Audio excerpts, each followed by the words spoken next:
अस्सलाम वालेकुम all friends. आज हम आपके साथ शेयर करेंगे preposition in, on, by, at किस किस जगह पर इस्तेमाल होता है।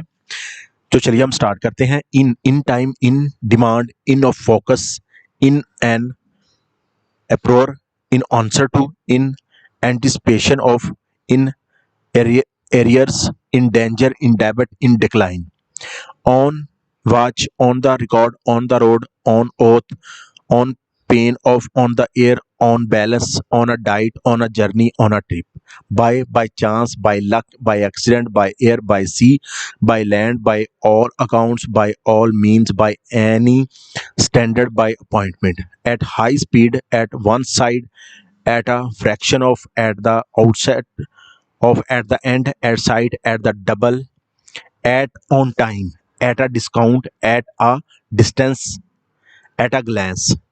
तो ये मुकम्मल लिस्ट आपके सामने शो की गई है, इसको आप पढ़ लें।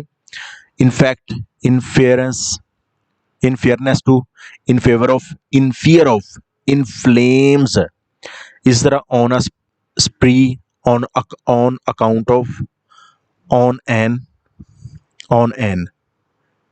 Expedition, on an island, on approval, या आप पढ़ लें।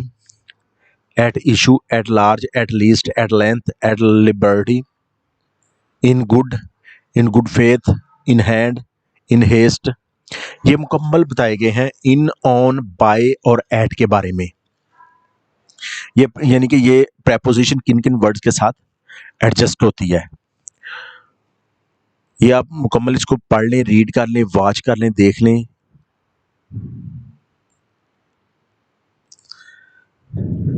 ये मुकम्मल लिस्ट है।